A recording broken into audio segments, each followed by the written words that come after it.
எனக்கு அருமையான தெய்வ பிள்ளைகளே, இந்த நம்பிக்கைனா என்ன? ஆண்டவரை நம்ம தேவன்றத நம்புறோம். ஆனா விசுவாசம்னு ஒண்ணு இருக்கு. அது என்ன தெரியுமா? நம்ம பார்க்காததை நம்புறது விசுவாசம். ஹல்லேலூயா. ஆண்டவர் எனக்கு சுகம் கொடுத்துட்டார் அப்படின்னு சொல்றது நம்பிக்கை.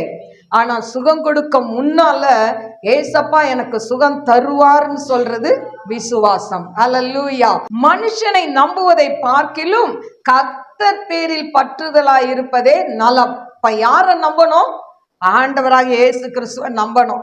நம்பினா அற்புதம் கட்டாயம் நடக்குங்க. நடக்காம இருக்கவே இருக்காது.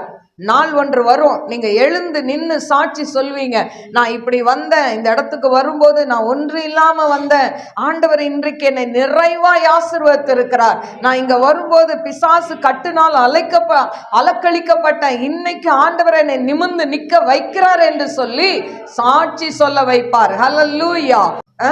இன்னுமா ஆண்டவர் ஆண்டவர்னு போறீங்க? இன்னைக்கு நம்மளை பார்த்து சொல்லுவாங்களே, என்ன செவ்வாய்க்கிழமை ஓடுற, ஞாயிற்றுக்கிழமை ஓடுற, என்னதான் உனக்கு கிடைக்குது, நீ அப்படியே தானே இருக்கிற, அதே பாடு, அதே உபத்திரம், அதே வேதனையில தானே இருக்கிற அப்படின்னு சொல்லி நம்மளை பரிகசிப்பார்கள், ஏளனப்படுத்துவார்கள்.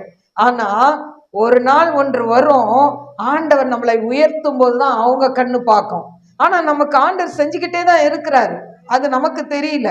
ஆனா நாம் ஜீவனை எடுக்கணும்னு பிசாசு பார்க்கறான். ஆனா நம்ம உயிரோட வாழ்றோம் பாத்தீங்களா, அதுதான் ஆண்டவருடைய கிருபை. ஹல்லேலூயா. எத்தனை முறை நம்ம ஜீவனை எடுக்கிறதுக்கு பிசாசு அவங்க அதாவது சூனியம் பண்ணி மாந்திரிகம் பண்ணி உங்களை அழிக்கணும்னு நினைச்சவங்க மத்தியில இன்னைக்கு மத்தவங்கள போல நடமாட வைக்கிறாரு. அதுவே பெரிய கிருபை. ஹல்லேலூயா. அதுக்கே நம்ம ஆண்டவரை ஸ்தோத்திரிக்கணும். ஹல்லேலூயா.